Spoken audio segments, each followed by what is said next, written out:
8 జట్లు 15 మ్యాచ్లు ఫిబ్రవరి 19 నుంచి మార్చి 9 వరకు అభిమానులకు కిక్కే కిక్కు.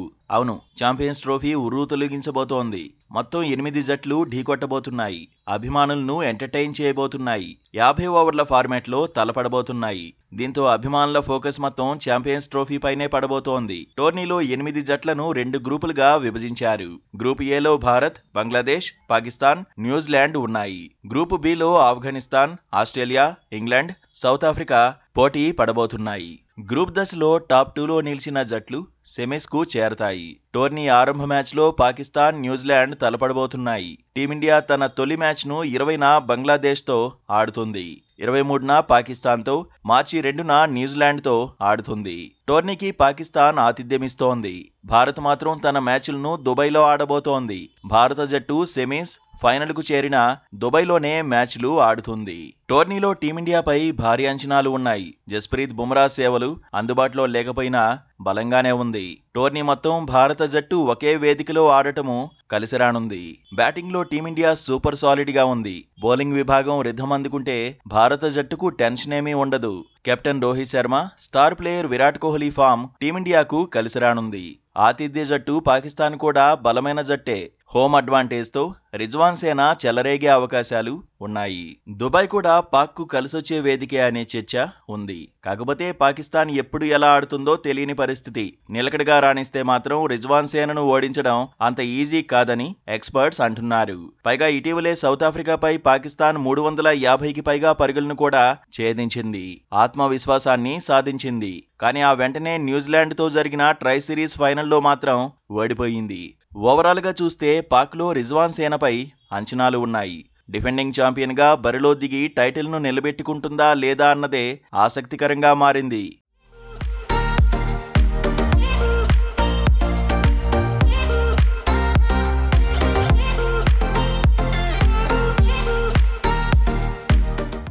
కరాచీలో పాక్ న్యూజిలాండ్ మధ్య తొలివార్ జరగబోతోంది. ట్రై సిరీస్ గెలిచిన ఉత్సాహంతో కివీస్ ఉంది. న్యూజిలాండ్లో హార్డ్ హిట్టర్లకు కొదవే లేదు. భారత్లోనే టెస్ట్ సిరీస్లో ఓడించాక కివీస్లో ఉత్సాహం పెరిగింది. అంతేకాకుండా ట్రై సిరీస్ ఫామ్ను పాక్లోనూ కొనసాగిస్తే శాంట్నర్ సేన శుభారంభాన్ని అందుకోవడం ఖాయం. గ్రూప్ ఏలోని మరో జట్టైన బంగ్లాదేశ్ను కూడా తక్కువ అంచనా వేయలేని పరిస్థితి. అండర్ డాగ్గా బరిలో దిగినప్పటికీ తనదైన రోజున బంగ్లాదేశ్ మిరాకిల్స్ చేస్తుంది. దీంతో బంగ్లాదేశ్తో అలర్ట్గా ఉండాల్సిందేనని ఎక్స్పర్ట్స్ హెచ్చరిస్తున్నారు. గ్రూప్ బిలో ఆస్ట్రేలియా వన్డే వరల్డ్ ఛాంపియన్ ట్యాగ్తో ఆడబోతోంది. కాకపోతే ఆ జట్టు ఫిట్నెస్ ట్రబుల్స్తో రేస్లో వెనకబడేలా ఉందనే చర్చ ఉంది. Regular captain Cummins, Hazlewood, Stoinis, Mitchell Marsh వంటి స్టార్స్ లేకుండానే ఆసీస్ ఆడబోతోంది. స్మిత్ కెప్టెన్సీలో ఎంతవరకు సత్తా చాటుతుందనే ఆసక్తి అభిమానుల్లో ఉంది.